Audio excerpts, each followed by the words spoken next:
ኦሪት ዘጸአት ምዕራፍ 13 እግዚአብሔርም ሙሴን እንዲህ ብሎ ተናገረው። በእስራኤል ልጆች ዘንድ ከሰውም ከእንስሳም ማኅፀንን የሚከፍት በኵር ሁሉ ለእኔ ይቀድስልኝ፣ የእኔ ነው።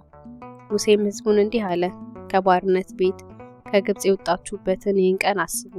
እግዚአብሔር በዚህ ቦታ በብርቱ እጅ አውጥቷችኋልና፣ ስለዚህ የቦካ እንጀራ አትብሉ። እናንተ ዛሬ በአቢብ ወር ወጥታችኋልና።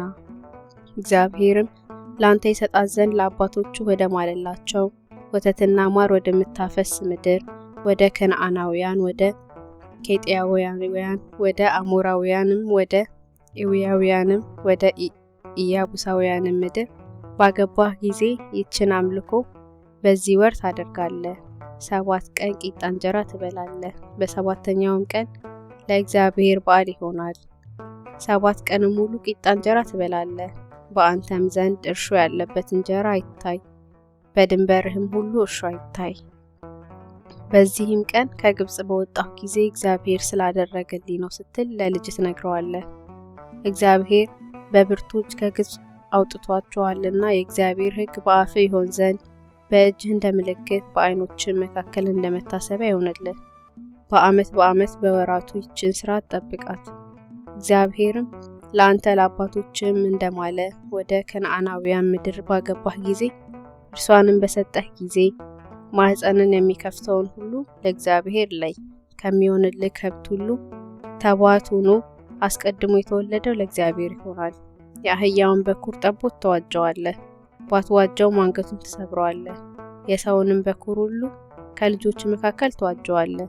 እንዲህም ይሆናል፣ በሚመጣው ጊዜ ልጅህ ይህ ምንድን ነው ብሎ በጠየቀ ጊዜ እንዲህ ትለዋለህ፣ እግዚአብሔር በብርቱ እጅ ከባርነት ቤት ከግብጽ ምድር አወጣን።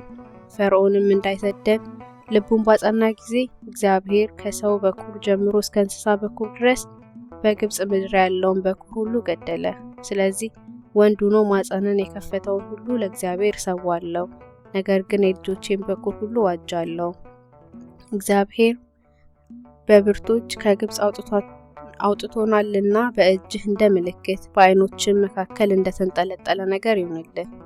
እንዲህም ሆነ፣ ፈርዖን ሕዝቡን በለቀቀ ጊዜ ምንም ቅርብ ቢሆን እግዚአብሔር በፍልስጤማውያን ምድር መንገድ አልመራቸውም። እግዚአብሔር ሕዝቡ ሰልፉን ባየ ጊዜ እንዳይጸጸተው ወደ ግብጽም እንዳይመለስ ብሏልና። ነገር ግን እግዚአብሔር ሕዝቡን በዙሪያ መንገድ በኤርትራ ባህር ባለችው ምድረ በዳ መራቸው። የእስራኤልም ልጆች ከግብጽ ምድር ተሰልፈው ወጡ። ዮሴፍም እግዚአብሔር ሳይጎበኛችሁ አይቀርም፣ የአጥንቶቼንም ከዚህ ከእናንተ ጋር ታወጣላችሁ ብሎ የእስራኤልን ልጆች አምሏቸው ነበርና ሙሴ የእርሱን አጥንቶች ከእርሱ ጋር ወሰደ። ከሱኮቱ ተጓዙ። ምድረ በዳውም ዳር በኤታም ሰፈሩ። በቀንና በሌሊቱም ይሄዱ ዘንድ መንገድ ሊያሳያቸው ቀን በደመና አምድ ሊያበራላቸውም ሌሊት በእሳት አምድ እግዚአብሔር በፊታቸው ሄደ። የደመና አምድ በቀን የእሳት አምድ በሌሊት ከሕዝቡ ፊት ከቶ ፈቀቅ አላለም።